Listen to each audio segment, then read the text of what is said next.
मैं काशिफ हुसैन। दिल्ली में नई संसद बनी है, उसी के तरीके लखनऊ में नई विधानसभा बनने जा रही है। जनता उसको किस नजरिए से आई जानते हैं। सर ये बताइए, दिल्ली में जो नई संसद बनी है, उसी के तरीके लखनऊ में नई विधानसभा बनाना जा रहे हैं, इसको आप किस तरीके से देखते हैं। देखिए, सबसे बड़ी बात है, मैं बार बार इस बात को कहते आ रहा हूं कि ये बिल्डिंग में क्या कमी है। इस बिल्डिंग को किस इंजीनियर ने इंस्पायर लिखा है, पहली चीज।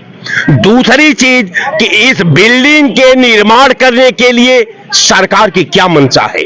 अब तीसरी चीज ये कि क्या सरकार के पास इतना पैसा है कि वो जो सार्थक चुनौती उत्तर प्रदेश के सामने है, जो किसानों की चुनौती है, जो बेरोजगारों की चुनौती है, जो महिलाओं की चुनौती है, या तमाम पढ़े लिखे लोगों की चुनौती है, शिक्षा की चुनौती है, कल कारखाने की चुनौती है, आप जितने में ये हजारों करोड़ रुपया में ये बिल्डिंग बनाएंगे, उतने में 1000 करोड़ रुपया में उत्तर प्रदेश के अंदर, पश्चिमी उत्तर प्रदेश से लेकर के पूर्वांचल तक आप 10 वो कारखाना का निर्माण करा देंगे और उस 10 कारखाने में लाखों लोग, लाखों परिवार का जीवन यापन हो जाएगा।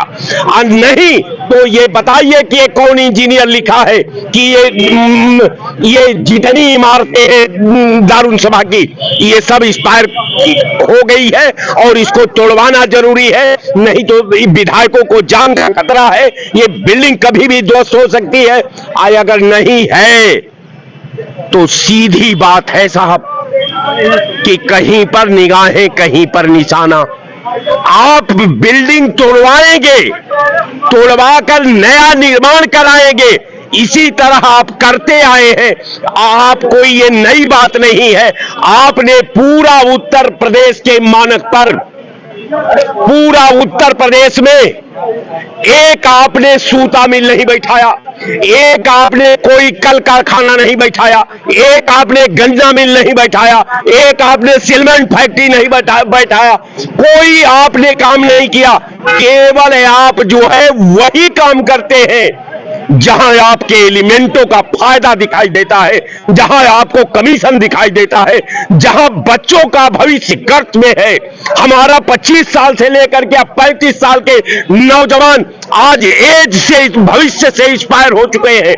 उनके बारे में आपके पास कोई कसक नहीं, उनके बारे में आपके पास कोई योजना नहीं, उनके बारे में आपके पास कोई प्लान नहीं। आपको केवल पुरानी नाली तोड़वा करके नया नाली बनवा करके, इसलिए कि नाली के निर्माण में सब लोग जानते हैं, जग जाहिर है कि उसमें 25% कमीशन आपको मिलना है।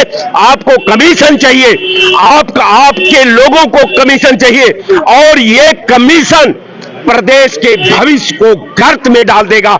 कल कोई इसको बचा नहीं पाएगा, न कोई निर्माण करा पाएगा।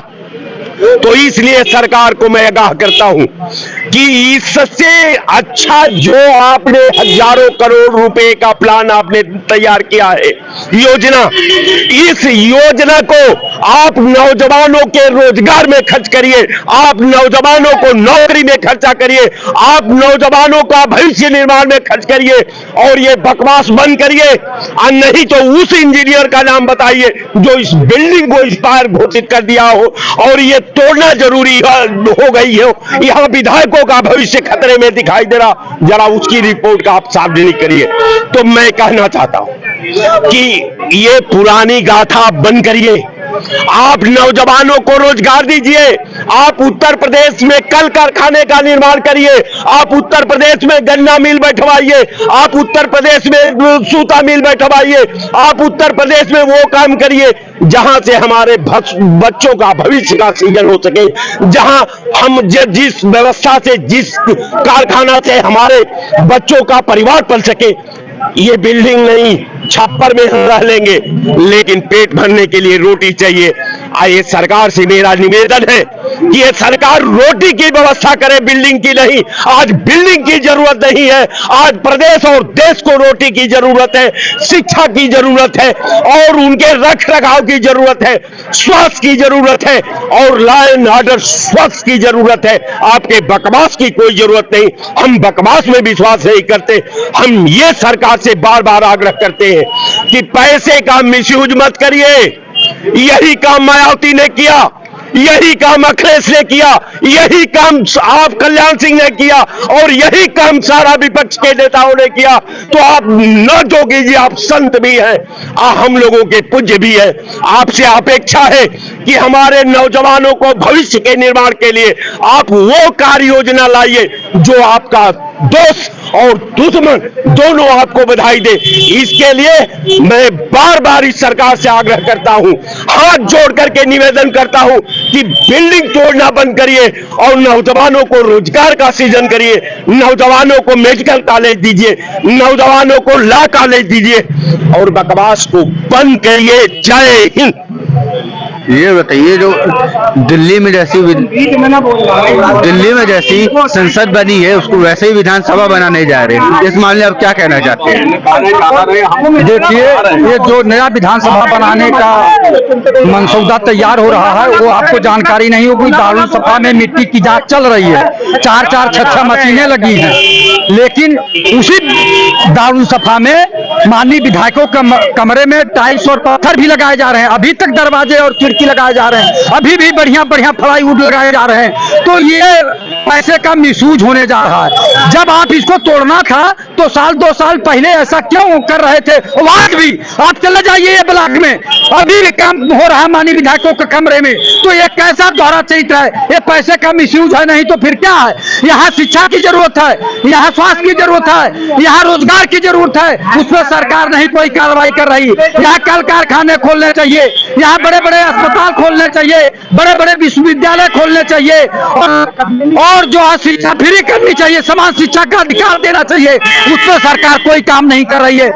माननीय मुख्यमंत्री जी से मैं आग्रह करूंगा, निवेदन करूंगा, विनती करूंगा कि जो 24 करोड़ या 28 करोड़ उत्तर प्रदेश की जनता है उनकी तरफ से मैं आपसे आग्रह करता हूं कि ये विधानसभा बनाने की अभी कोई जरूरत नहीं है। अभी जो है गरीब जनता को, बेसहारा जनता को आप शिक्षा, स्वास्थ्य, रोजगार देने का काम करिए। आप पूजे जाएंगे, नहीं तो यहाँ की जनता कभी माफ नहीं करेगी। चूंकि ये स्थिति है, यहाँ की जनता बेबसी, लाचारी, भुखमरी में जी रही है। 99.8% गरीबी, बेबसी, लाचारी में जी रहे हैं। केवल 0.2% आदमी अमीर हैं, उनको रोका जाए। कितनी असमानता हो रही है, कितनी असमानता हो रही है। ये देश में जो खाई बढ़ती जा रही उसको रोका जाए। माननीय मुख्यमंत्री जी से निवेदन है कि इस पे विचार करें, चिंतन मंथन करें और इस तरह का पैसा जो फजूल खर्ची करने जा रहे हैं उसको रोका जाए। नहीं तो ये जनता कभी माफ नहीं कर रही, आने वाली औलादें भी नहीं माफ करेंगी। चूंकि बेतहाशा जनता बढ़ती जा रही है, उस पर कोई कार्यक्रम नहीं हो रहा है। सबसे बड़ी बात है कि जो जनता है, जो बच्चों का रोकथाम है, उस पर भी अमल नहीं हो रहा है। जनसंख्या बढ़ती जा रही, जनसंख्या पहले रोकने का भी उपाय किया जाए, नहीं तो एक दिन वो नौबत आ जाएगी कि जनता में जो आक्रोश पैदा हो जाएगा और जो करोड़ों करोड़ लूट के बैठे हुए हैं, वो यहाँ के एमपी लूट के बैठे हुए हैं, एमएलए लूट के बैठे हुए हैं। एक एमपी के पास 4-4 फॉर्चूनर है, एक एमएलए के पास 4-4 फॉर्चूनर है। ये कहां से आया, किसके नाम है? इसकी जांच होनी चाहिए।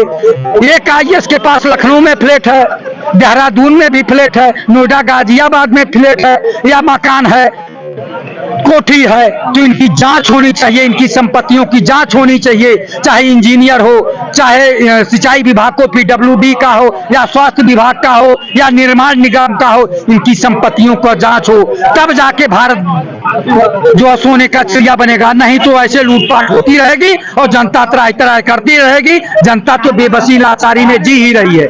इसलिए मैं मोदी जी से वार्ता करता हूं कि इस पे विशेष अमल करें। सारे एमएलए के निधि की जांच कराएं, किसके स्कूल में दिए, कहां दिए और 4-4 फॉर्चूनर कहां से आई और इनके तमाम मकान लखनऊ में, नोएडा, गाजियाबाद में, देहरादून में कैसे बने हैं। तब जाके देश प्रदेश में खुशहाली आएगी, नहीं तो खुशहाली आने वाली नहीं। भ्रष्टाचार हुआ है। एक सेकंड भैया, ये जो अभी भाई साहब अभी कह रहे थे 8 साल में देश को जिस स्थिति पे 9 साल में मोदी जी ने पहुंचाया है, तो जो टूटू होती थी हिंदुस्तान की, और ये सारा जो कुछ है हिसाब किताब सब 8 साल 9 साल में बिगड़ गया। 60-70 साल से भ्रष्टाचार के ऊपर बेटा, हर कोई ऐसा विभाग नहीं, कोई ऐसा बच्चा नहीं जिसके ऊपर ना हो, और सिर्फ जात की राजनीति हुई, जात की राजनीति करके, वोट की राजनीति करके 91 में मंडल कमीशन की रिपोर्ट लागू हुई, आज तक पिछड़ा वर्ग का कोटा नहीं भरा गया, कहे नहीं भरा गया, आज तक आगे 91 से मोदी प्रधानमंत्री थे, पिछड़े वर्ग के सारे होते क्यों नहीं कोटा भरा गया, ये कोई बात नहीं करने वाला। और जो बड़े बड़े लोग हैं, जो पिछड़े में बड़े बड़े लोग हैं, वही पिछड़े का हक खा रहे हैं हर बिरादरी में। यहाँ पे वो बात नहीं हो रही, यहाँ पे बात हो रही है जो नई संसद बनी है उसी को देखते हुए लखनऊ में भी नई विधानसभा बन रहा है, उस मामले में आप क्या कहना चाहते हैं? तो नया लोक भवन नहीं बना और नई जेल नहीं बनी तोड़ करके, और जेल नहीं, पुरानी जेल तोड़ करके वहां पे पार्क नहीं बना। तो सारी सरकारों में सरकार समय के हिसाब से सारे अधिकारी या नेता अगर उसमें रहेंगे उस हिसाब से परिवर्तन करती, जैसे कोई 100 साल की हो गई बिल्डिंग उसको निष्प्रभ घोषित कर दिया गया तो उसको टूटना चाहिए। अभी रेलवे की कॉलोनी में क्या हुआ कोई नहीं जान रहा था, बेचारे 5 लोग उसी में मर गए, ऊपर से छत 20 से गिरी, कोई बगल वाला भी नहीं जान पाया। तो ये कहाँ था? ये तो इस देश की विडंबना है कि इन नेताओं ने यहाँ की जनता को जात में बांट करके और उनका शोषण किया। मैं बताता हूँ भाई साहब पूरी बात। वैसे ये बताइए, नए सदन बना है, उसको देखते हुए जो लखनऊ विधानसभा बन रही है उसको मामले में आप क्या कहना चाहते हैं? पहले तो मैं अभी जो दिल्ली में नया संसद बना है उसके लिए मैं कांग्रेस को बहुत बहुत बधाई देता हूं। उन्होंने एक तीर से 2 निशाने लगाए हैं, एक तो आरक्षण बिल पर समर्थन देके, और दूसरा पूरे का पूरा विपक्ष नई सदन में पहुंचकर उसने ये साबित किया है, नरेंद्र मोदी पर एक कटाक्ष किया है कि अभी देश में लोकतंत्र जिंदा है, अभी देश में लोकतंत्र मरा नहीं है। इसलिए विपक्ष ने वहां पे जो अपनी एंट्री करी है उसकी वजह से उसने नरेंद्र मोदी को यह एहसास किया कि जिस तरीके से तुम लोकतंत्र की हत्या कर रहे हो, हमारा देश ऐसा नहीं है, हमारे देश में भी उसकी प्रतिष्ठा बनी है और पूरी दुनिया में यह मैसेज गया है कि हिंदुस्तान में आज भी लोकतंत्र जिंदा है। इसीलिए विपक्ष सारे के सारा नया सदन में पहुंचा है। और दूसरा एक बता दूं, जो सोनिया गांधी और गठबंधन ने जो फैसला लिया पक्ष में, मैं उसका स्वागत करता हूं, क्योंकि मुझे मालूम है नरेंद्र मोदी की नीयत और नीति में, वो तो अगर आप नहीं पहुंचते तो भी वो ये कह देता कि विपक्ष आया नहीं, हम तो करना चाहते थे, कहीं ना कहीं विपक्ष को तोड़ने या उनको नुकसान पहुंचाने की कोशिश करता। मगर गठबंधन की इंदिरा गांधी, सोनिया गांधी और गठबंधन की दिमाग की उन्होंने इस तरीके का समर्थन करते हुए नरेंद्र मोदी के मुंह पे ताला लगाने का काम किया है। क्योंकि अगर विरोध होता और मान लीजिए अगर ये नई संसद में भी नहीं जाते तो जिस तरीके से देश और दुनिया में हमारा अपमान होता, उससे भी हम बचे। तभी मैंने कहा एक तीर से 2 निशाने लगाए हैं। मैंने आप सभी के चैनल पर यह कहा था देश में कुछ 18 से 22 तक कुछ बहुत बड़ा घटित हो सकता है, मगर ये तो फुस-फुस पड़ाका निकला नरेंद्र मोदी। उसने क्या किया, संसद का उद्घाटन किया और आरक्षण एक बिल ले आया, 5 दिन में करोड़ों रुपए देश का चला गया और नतीजा फुस-फुस। इससे अच्छा तो जो पीछे सदन चला था उस पर कर लेते या आगे कर लेते। जो नया दोबारा सदन जब ड्यू होता है, वो ड्यू सदन में आप अपने इस नए संसद का 2 साल से साला पड़ा हुआ बंद के, साल भर से ऊपर बंद के पड़ा हुआ है, और थोड़ा सा इंतजार कर लेते, 2024 तक कर लेते, जब तक करते तुम सदन जो शीतकालीन सदन था उसमें शुरुआत कर लेते। क्यों अभी देश का करोड़ों रुपए जनता का फूका तुमने, है ना? तो ये देश की, मगर इसको कुछ नहीं है, इसको देश की जनता से कुछ नहीं है, ये सिर्फ एक अपने प्रोपेगेंडा प्रचार के माध्यम से ये नई संसद में गया, तब भी इसने प्रचार को मुद्दा बनाया। जब ये पहले दिन वहां गया तब भी इसने प्रचार प्रसार किया, पार्टियों की योजनाओं को बताया और कितना पुराने कर चुके।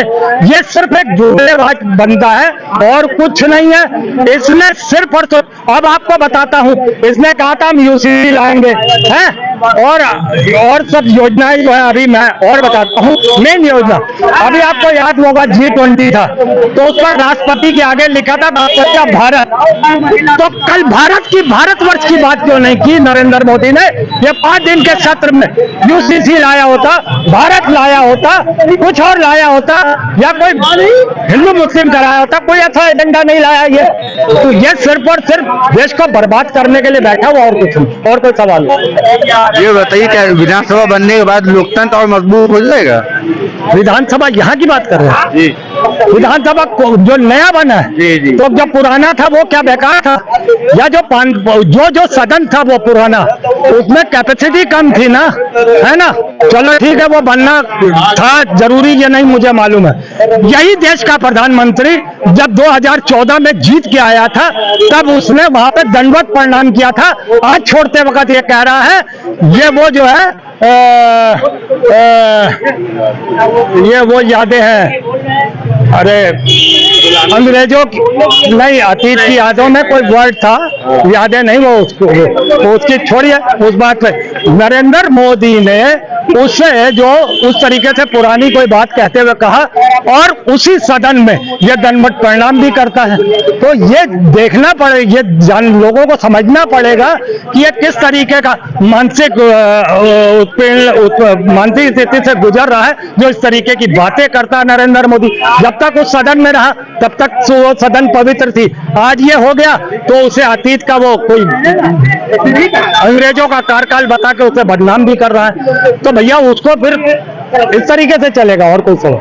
लखनऊ में विधानसभा बनने जा रही है, उस मामले में आप क्या कहना चाहते हैं? ये एक शगुफा है, इन लोगों का पैसा बर्बाद करने का तरीका है। आज कल एक रिपोर्ट आया है और उसमें रितिन रॉय MD हैं ODI के, उन्होंने कहा है कि 80 करोड़ जनता 7,500 रुपया महीना कमा रही है। मतलब हमारी स्थिति क्या हो गई है कि 80 करोड़ लोग भुखमरी के कगार पे आ गए हैं। इस मुद्दे पे बात ना हो, संसद बने, वहाँ संसद बने। आपको संसद के लिए, आपका G20 के लिए आपका जो सैंक्शन हुआ था बजट, उससे आप 3 गुना ज्यादा खर्चा कर दिए। टैक्स तो हम लोग पे करते हैं ना। आज आपको बताएं 41,000 रुपए में एक चूहा पकड़ा गया है। 41,000 रुपया में रेलवे डिवीजन यही लखनऊ के एक चूहा पकड़े हैं 41,000 रुपए में। यानी 3 साल में उन्होंने 69 लाख रुपया खर्चा किया है 168 चूहा पकड़ने के लिए। कितना बड़ा घोटाला है, घोटाला पे घोटाला करते जा रहे हैं और लोगों को कुछ ना पता चले, इसके लिए एक शगुफा तो छोड़ते रहते हैं। आप देखिए कि 80 करोड़ जो 7,500 रुपया कमा रहे हैं, गरीबी रेखा के नीचे आ गए हैं, खाना खाना उनका मुश्किल हो गया। उनमें महिलाएं भी हैं, तो महिला को आरक्षण एक तरफ बोलते हैं। 142वें नंबर पे है महिलाएं शिक्षा में, 146 जगह है और 142 में है। जेंडर गैप हम लोग का 142 है, 146 के आधार पे। तो हर चीज हम लोग पिछड़ते जा रहे हैं और मोदी जी आके एक नया शगुफा छोड़ देते हैं। महंगाई बढ़ी हुई है, आपने ये नहीं बताते 105 लाख करोड़ आपने कर्ज क्यों लिया देश पर। आपने 9 साल में 105 लाख करोड़ कर्ज लिया, जबकि पिछली गवर्नमेंट जो 70 साल की थी वो 50 लाख कर्ज लेते हैं। आप ये बताइए एक्साइज ड्यूटी आपने 300 करोड़ क्यों ले लिया। जो आपका 3.5 रुपया टैक्स था डीजल पे, उसको बढ़ा के आपने 31 रुपया 70 पैसा खर्चा कर दिया। पेट्रोल पे आपने 32 रुपया 90 पैसा खर्चा कर दिया। उसके लिए आप एक्साइज ड्यूटी गरीबों से लेते जा रहे हैं। और अभी हाल ही में ये एक आंकड़ा आया है, जो घरेलू बजट है 50 साल में सबसे कम हो गया है। 5.1% GDP का है, हम लोग 7.2% पिछली साल था, अब 5.1% आ गया है। घरेलू बजट कर ही नहीं पा रहे हैं लोग। महंगाई 15 महीने के उछले स्तर में, बेरोजगारी 8% है। तो इसके बात नहीं करेंगे आप। अब हिंदू, लेकिन मोदी जी तो कहते हैं बेरोजगारी है नहीं। 8% ये इनका ही है। आप देखिए उठा के जितने भी आंकड़े आ रहे हैं, 8% बेरोजगारी है। आप रोजगार का डेफिनेशन ही है 8% तब है जब रोजगार का डेफिनेशन है कि हफ्ते में अगर आप 1 घंटा काम कर लिए तो आप बेरोजगार नहीं है। तब ये स्थिति है। अगर हफ्ते में आप 1 घंटा काम कर लोगे तो आप बेरोजगार नहीं होगे, उसके बावजूद 8% है। तो बुरा हाल है। ये हिंदू मुसलमान करते हैं, नया संसद बना देंगे, लखनऊ में सिर्फ शगुफा और सिर्फ एक जुमलाबाजी करते हैं। हारना इनको निश्चित है, इंडिया इस बार हारेगी। क्या आपको क्या लगता है कि चुनाव जो लड़ेंगे उस पर क्या मुद्दे को लेकर लड़ेंगे? मुद्दा ही नहीं इनके पास। हिंदू मुसलमान होगा, सनातन धर्म होगा, और ये नया G20 होगा। G20 में आपने 3 गुना खर्चा कर दिया, ये नहीं बता रहे आप। ये तो एक लंबा घोटाला है ना। 1000 करोड़ था, आपने 100 करोड़ कर दिया खर्चा। तो इसमें ये लड़ ही नहीं सकते। ये बहुत, इनके पास कोई मुद्दा नहीं है, कोई काम ही नहीं किया इन्होंने। तो इस बार ये हारने वाले हैं पक्का, 100% है। जनता खिलाफ है इनके, गठबंधन से कोई मतलब नहीं। इस बार जनता इनके बहुत खिलाफ है। उनको एक विकल्प चाहिए था और इंडिया के रूप में उनको विकल्प मिल गया। ये बताइए, दिल्ली में जो संसद बनी है उसी की तरह विधानसभा बनने जा रही है लखनऊ में, तो उस मामले में आप क्या कहना चाहते हैं? देखिए, हमको नहीं लगता है कि सभी विधानसभा बनाने की आवश्यकता है लखनऊ में, क्योंकि संख्याएं नहीं बढ़ी हैं, संख्या तो भी वही है। तो उनको बैठने के लिए जगह तो बहुत सारा है। हम ये कहना चाह रहे हैं, अगर सरकार बनाना चाहती है तो बहुत सारे खर्च विधायकों के निवास पर, मंत्रियों के रहने के निवास पर खर्च हो रहा है। 5 कालिदास मार्ग जो है उस पर कई बंगले हैं सरकारी, जिसमें मंत्री लोग और उप मुख्यमंत्री जैसे लोग रह रहे हैं, अखिलेश यादव जैसे लोगों का ट्रस्ट लोहिया बाहिनी जैसा बना हुआ है। अगर सरकार करना चाहती है तो उन 5 बंगलियों को तोड़ करके क्यों नहीं वहां पर विधायकों का एक वो बना देती है, कॉम्प्लेक्स बना दे, और नीचे 1 और 2 फ्लोर पर सारे विधायकों को एक एक कमरा ऑफिस बनाने के लिए दे दे, बाकी सबको एक एक कमरा लैट्रिन बाथरूम किचन रहने के लिए बना दे। तो उससे क्या होगा, बिजली का खर्चा बचेगा, ज्यादा सिक्योरिटी का खर्चा बचेगा, बहुत सारे फायदे होंगे। सरकार विधानसभा नया बिल्डिंग बनाने के बजाय विधायकों को एक जगह रहने के लिए बना दे।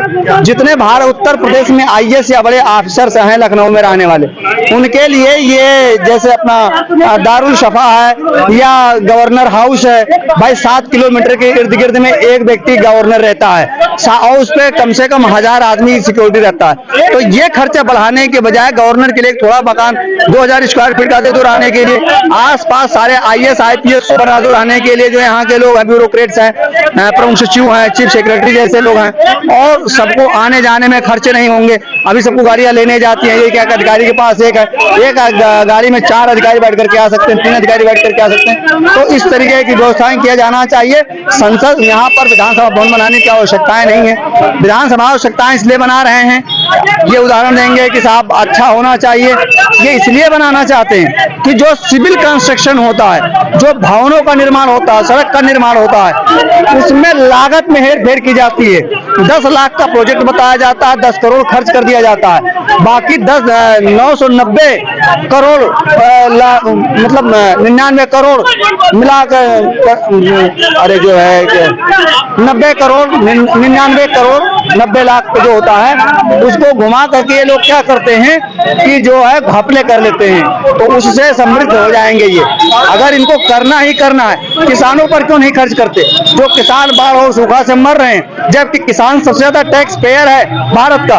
यहाँ तक कि हर चीज, खाद, पानी, बीज और उसके संयंत्र पर खर्च करता है, जो उस पर टैक्स देता है। उसके साथ ही साथ जो अपना सामान बेचने जाता है उस पर भी मंडी टैक्स देता है। तो सबसे ज्यादा किसानों को जरूरत है लाभ करने की। किसान आत्महत्या कर रहे हैं। पढ़ने वाले बच्चों के लिए स्कूल मॉडर्नाइज किया जाना चाहिए, वहाँ इंग्लिश मीडियम किया जाना चाहिए, वहाँ बच्चों को बैठने के लिए कुर्सी मेज की व्यवस्था की जानी चाहिए, खेल के सामान उपलब्ध कराए जाने चाहिए। जहाँ मेडिकल फैसिलिटी है, गरीब आप गांव में चले, मेडिकल फैसिलिटी नहीं है, 15 किलोमीटर 20 किलोमीटर पर जाकर CHC PHC मिलती है, उसको ठीक किया जाना चाहिए। संसद भवन या विधान भवन पहले जरूरी नहीं है, पहले जरूरी जनता के इंफ्रास्ट्रक्चर पर है, जो उनको मूलभूत सुविधाएं हैं उनको उपलब्ध कराया जाना है। स्वास्थ्य, चिकित्सा, रोजगार, इन सब पर गवर्नमेंट को किया जाना चाहिए। गांव की सड़कें चलने लायक नहीं है। तो मैं सरकार से कहूंगा कि जो है लोकसभा, आप जो विधानसभा उनकी नई बिल्डिंग बनाना चाहते हैं, नया सचिवालय बनाना चाहते हैं, उसकी जगह पर जो मैंने आपके समाचार में अभी कहा है, इस पर ध्यान दें और इंफ्रास्ट्रक्चर भारत के मजबूत करें, ना कि विधानसभा के इंफ्रास्ट्रक्चर को मजबूत करें। मोदी जी तो कहते हैं कि अस्पताल मैंने बनाए हैं। अस्पताल उन्होंने बनाए हैं, ठीक कह रहे हैं, अस्पताल उन्होंने बनाए हैं।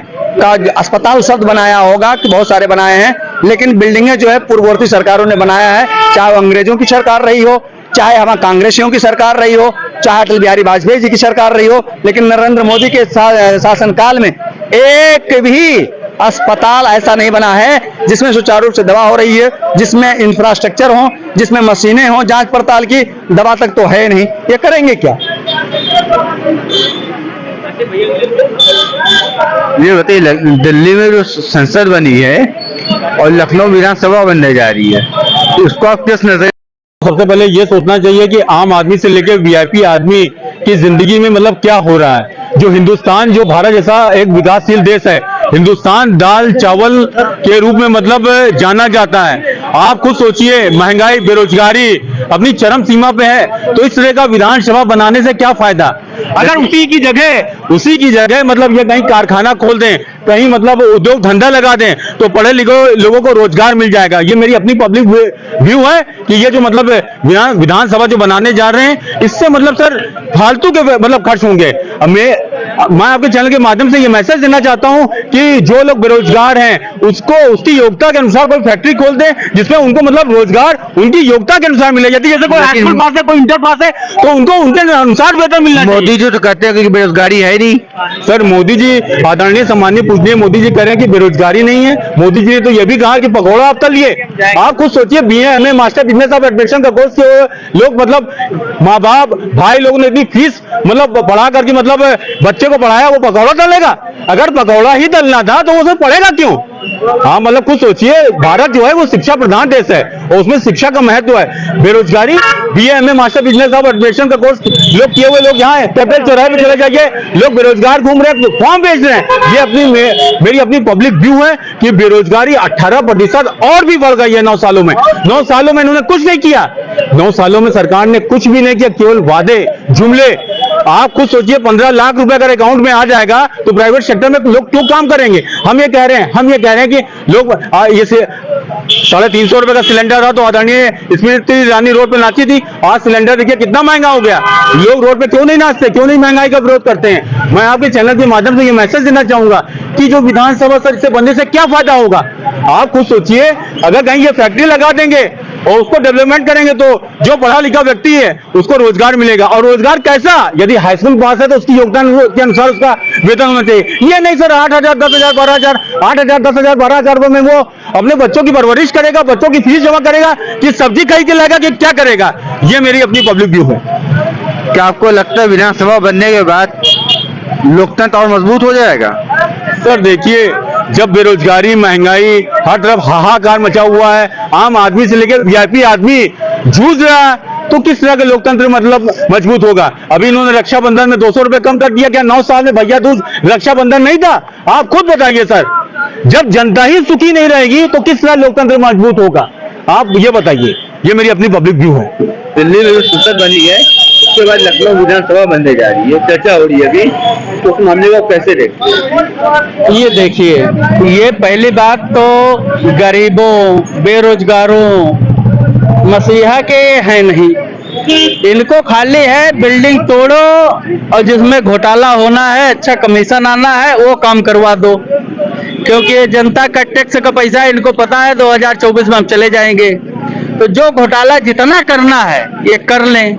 अभी हमको बताइए, विधानसभा में कौन सी दिक्कत आ गई कि इनको जो है उसको तोड़ करके बनाना पड़ रहा है? 4 ठीक कंपनियां डाल दिए होते, जो हमारे बेरोजगार नौजवान घूम रहे हैं उनको नौकरी मिल जाता, रोजगार मिल जाता। लेकिन फिर कच्छा और बनियान पहन के इनका प्रचार करने वाला कौन मिलता? इसलिए ये जो है पूरा पैसा जनता, 140 करोड़ जनता का टैक्स ये खाली बर्बाद कर रहे हैं, देश बेच रहे हैं, देश को लूट रहे हैं। इसके अलावा इनके पास कुछ नहीं है। 140 करोड़ जनता जान रही है 2024 में इनको जवाब देगी। और ये अभी एक लालीपाप और लेकर के जुमला जी भी आ गए हैं कि मैं 33% आरक्षण दे रहा हूं। मैं सरकार से जानना चाहता हूं, पहले तो 33% आरक्षण आप 9 साल के पहले क्यों नहीं लाए? जब सत्ता में आए तो 2015 में।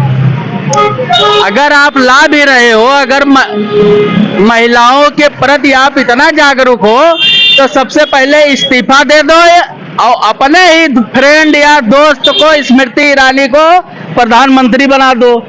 तब ये हमारे हिंदुस्तान की महिलाएं समझेगी कि हाँ ये महिलाओं के प्रति आरक्षण लाने वाले हैं।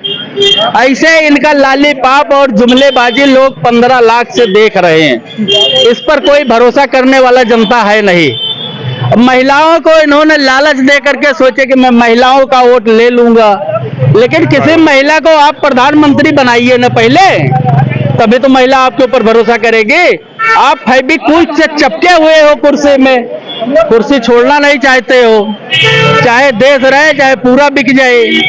अरे कम से कम 6 महीने के लिए तो अडानी अंबानी दोस्ती खत्म करके किसी दूसरे को प्रधानमंत्री बना दो, तब मैं समझूं कि आपका जुमलाबाजी नहीं है। नहीं तो ये जुमलेबाजी है इनका, और 140 करोड़ जनता इनको उखाड़ के फेंकेगी गुजरात, और कांग्रेस की सरकार बनेगी 2024 में।